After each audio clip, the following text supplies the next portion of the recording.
Shalom. Renungan kali ini berjudul Agar Tidak Ada Yang Binasa dan Kehidupan di Bawah Permukaan. Bagian 12 oleh Evangelis Lokamanya Prawiro. Kenapa Yesus tidak datang sekarang dan mengakhiri semua kesakitan dalam dunia ini? Kenapa orang-orang Kristen di seluruh bumi harus hidup di tengah penderitaan, kesengsaraan, dan ketidakadilan yang meningkat? Sekali lagi, kita menemukan diri kita bertanya pertanyaan berikutnya yang tidak bisa dihindari. Apa yang Allah tunggu? Bagian dari jawaban ditemukan dalam 2 Petrus 3 ayat 9. Tuhan tidak lalai menepati janjinya.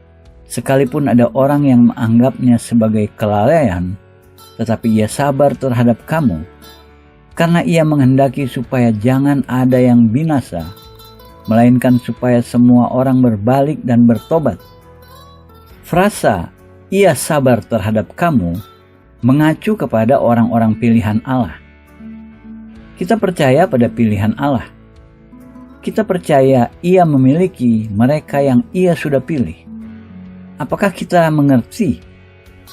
Lihat Roma 8 ayat 33, Titus 1 ayat 1. Kita percaya bahwa kita bagian dari mereka.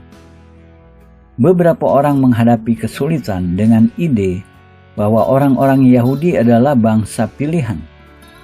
Namun orang-orang Kristen, umat pilihan juga.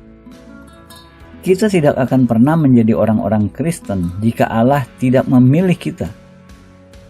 Yesus sendiri dengan jelas menyatakan kebenaran ini ketika ia berkata kepada murid-muridnya, "Bukan kamu yang memilih aku, tetapi akulah yang memilih kamu." Yohanes 15 ayat 16. Maka kita tidak bisa benar-benar mengerti Alkitab kecuali kita mengerti pilihan Allah. Supaya jelas contohnya, kita bukan Calvinis. Kita tidak percaya beberapa orang dipilih untuk dihukum dan lainnya diselamatkan. Namun Alkitab berkata, sebab semua orang yang dipilihnya dari semula, mereka juga ditentukannya dari semula untuk menjadi serupa dengan gambaran anaknya, supaya ia, anaknya itu, menjadi yang sulung di antara banyak saudara. Dan mereka yang ditentukannya dari semula, mereka itu juga dipanggilnya. Dan mereka yang dipanggilnya, mereka itu juga dibenarkannya. Dan mereka yang dibenarkannya, mereka itu juga dimuliakannya. Roma 8 ayat 29-30.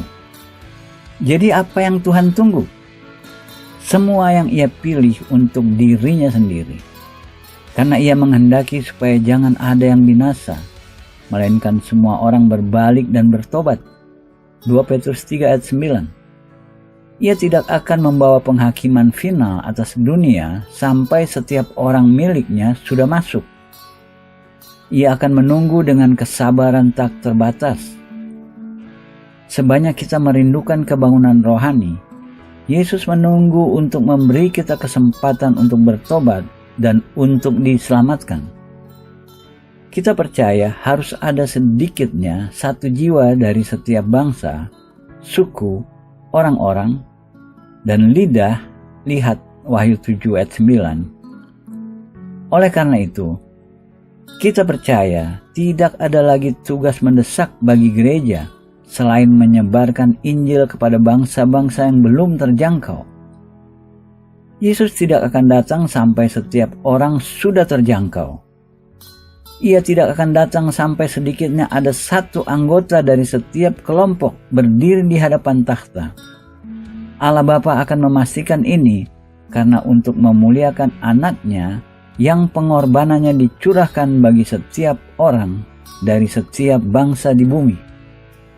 Jadi Allah menunggu karena belas kasih-Nya. Untuk alasan ini, Ia akan mentoleransi kejahatan yang menuntut intervensinya. Pada akhirnya, Ia akan menghakimi orang fasik. Namun, untuk momen sekarang, ia menunggu setiap orang terakhir yang ia pilih untuk masuk ke dalam kerajaannya. Kita terkesan dengan cara Allah menemukan orang-orang yang ia pilih. Ia pergi jauh untuk menemukan orang-orang yang tidak layak untuk dipertimbangkan. Namun mereka anak-anak pilihan Allah. Allah tidak akan menarik jaring ikan sampai setiap orang yang terpilih sudah menerima keselamatan. Dalam terang kebenaran ini, kita perlu mengembangkan pandangan berbeda mengenai kejahatan. Kita harus melihat melampaui kejahatan dan belas kasih dan kesabaran Allah yang tak terbatas, sementara ia menunggu mereka yang ia pilih. Sudah pasti, kita tidak boleh pasif dalam proses ini. Kita harus melakukan sesuatu untuk menjangkau yang belum terjangkau. Kita percaya sepenuhnya dalam Matius 24 ayat 14, dan Injil Kerajaan ini akan diberitakan di seluruh dunia menjadi kesaksian bagi semua bangsa. Sesudah itu, barulah tiba kesudahannya. Ini apa yang Allah tunggu. Barang siapa memperlambat kedatangan Tuhan, karena kita orang-orang percaya tidak memberitakan Injil. Seperti orang-orang Kristen dipilih Allah untuk menjadi bangsa yang terpilih, imamat yang rajani, bangsa yang kudus, umat kepunyaan Allah sendiri. 1 Petrus 2 ayat 9. Maka Israel dipilih oleh Allah sebagai satu bangsa. Ada di hati banyak orang hari ini, bahkan orang-orang Kristen, yang tidak terucapkan mengenai orang-orang Yahudi. Ada sesuatu tentang mereka yang seluruh dunia sama-sama tidak suka. Dari mana rasa tidak suka itu berasal? Bisakah karena fakta sederhana, Allah memilih mereka? Tujuan-tujuan Allah sering menjadi sebuah misteri untuk kita. Namun ini kebenarannya. Jika kita tidak percaya pada orang-orang Yahudi sebagai bangsa pilihan, kita mengurangi keselamatan kita sendiri. Keselamatan kita bergantung pada Allah memilih kita, sebanyak takdir bangsa Yahudi bergantung pada Allah memilih mereka. Ada peristiwa penting yang harus terjadi sebelum kedatangan Yesus sebagai Mesias Yahudi. Dalam kitab Zakaria, Allah berkata, Aku akan mencurahkan roh pengasihan dan roh permohonan atas keluarga Daud dan atas penduduk Yerusalem, dan mereka akan memandang kepada Dia yang telah mereka tikam, dan akan meratapi anak tunggal, dan akan menangisi Dia dengan pedih, seperti orang menangisi anak sulung. Zakaria 12 ayat 10. Ini satu dari pernyataan luar biasa dalam Alkitab. Tuhan yang berbicara, dan namun Ia berkata, mereka akan memandang kepada Dia yang telah mereka tikam.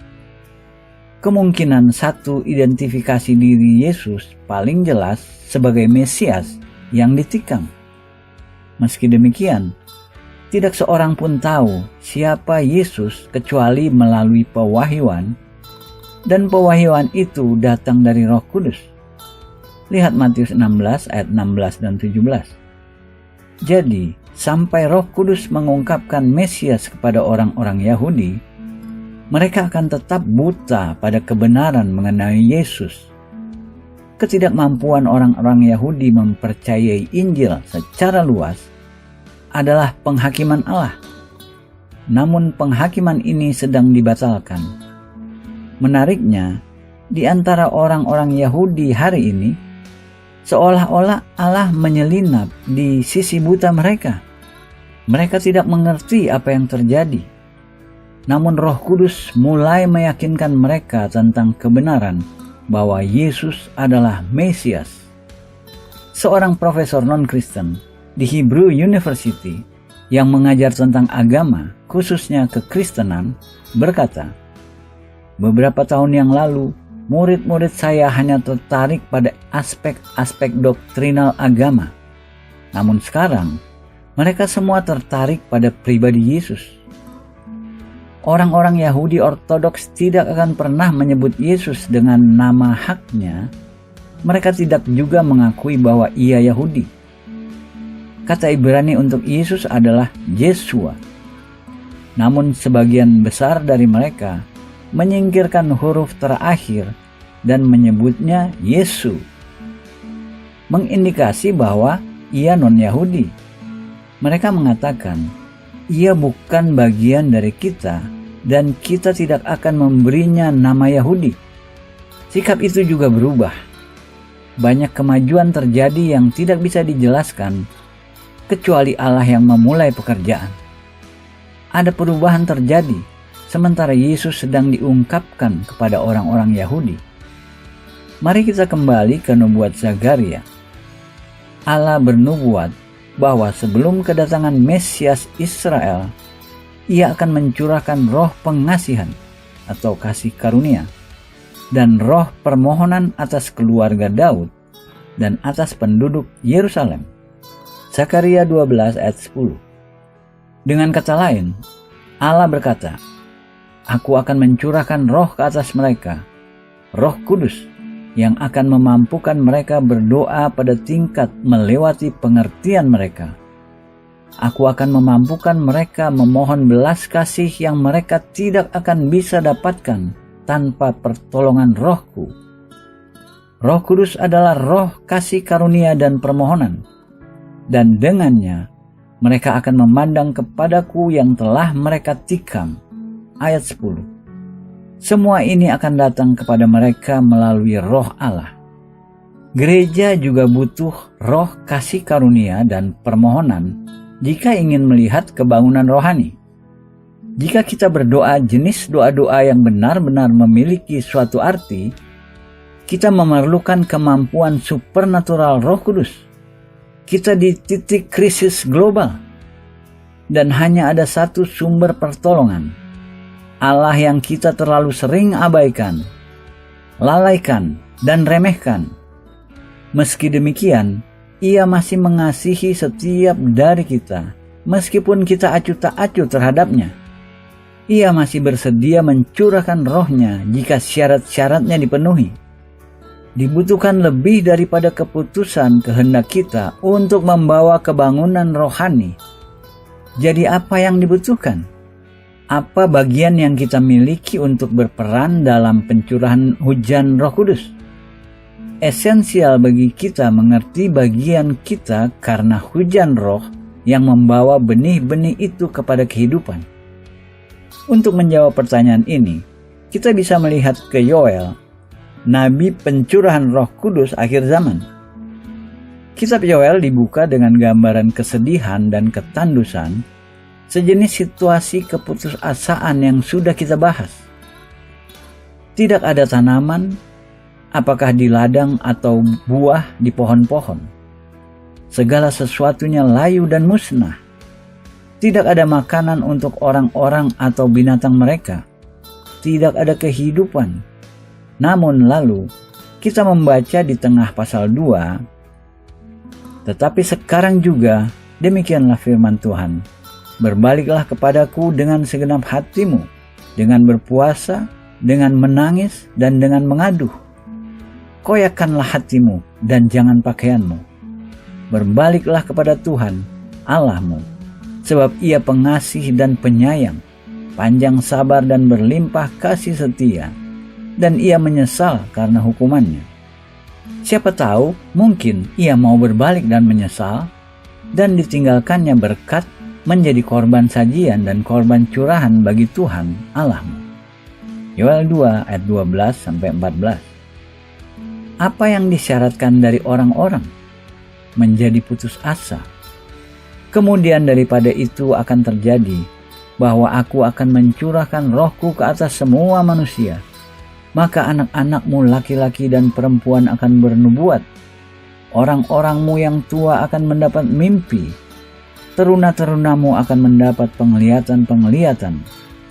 Juga ke atas hamba-hambamu laki-laki dan perempuan akan kucurahkan rohku pada hari-hari ini. Aku akan mengadakan mujizat-mujizat di langit dan di bumi. darah dan api dan gumpalan-gumpalan asap. Matahari akan berubah menjadi gelap gulita dan bulan menjadi darah sebelum datangnya hari Tuhan yang hebat dan dahsyat itu.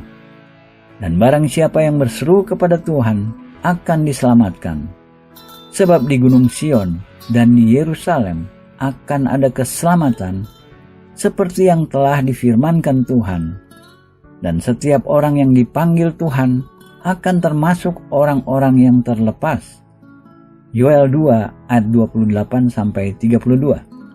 Ketika Yoel dikutip dalam Perjanjian Baru dalam Kisah Para Rasul 2 ayat 7 dikatakan, akan terjadi pada hari-hari terakhir ketimbang sesudah itu. Namun keduanya sama artinya. Mari pertimbangkan significance sesudah itu. Mari pertimbangkan signifikan sesudah itu sejenak. Sesudah apa? Sesudah umat Allah melakukan apa yang Ia katakan pada mereka untuk lakukan, berbalik padanya dengan seluruh hati mereka, dengan berpuasa, menangis, dan mengaduh.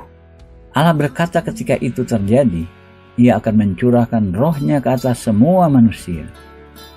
Nas ini sangat jelas menggambarkan akhir zaman, hari Tuhan yang hebat dan dahsyat itu. Kenapa barang siapa yang berseru kepada nama Tuhan dalam situasi ini akan diselamatkan? Karena Roh Kudus akan dicurahkan. Ketika Roh Kudus dicurahkan, kita akan melihat orang-orang berbondong-bondong masuk ke dalam kerajaan Allah. Kita percaya ini berlaku untuk semua bangsa di mana orang-orang percaya yang setia sudah berdoa berpuluh-puluh tahun untuk kebangunan rohani. Jawaban-jawaban finalnya mensyaratkan doa keputusasaan. Kita harus berhadapan dengan fakta bahwa tidak ada harapan lain. Tidak ada yang bisa lainnya. Bangsa-bangsa akan hilang kecuali Allah mengintervensi. Dan Allah menunggu tangisan putus asa. Kita tidak bisa menciptakan suasana putus asa. Tidak ada gunanya mencoba jadi putus asa. Hanya Roh Kudus yang bisa mencurahkan ke atas kita roh kasih karunia dan permohonan. Kita perlu mengatakannya sangat hati-hati.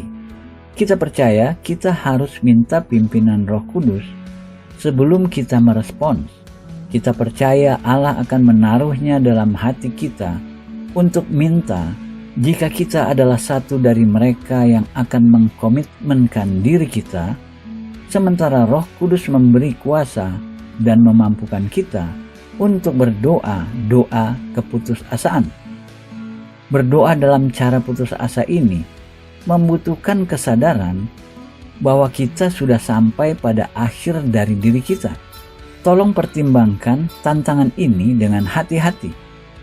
Jangan kita membuat respons buatan, palsu, pura-pura kepada Allah.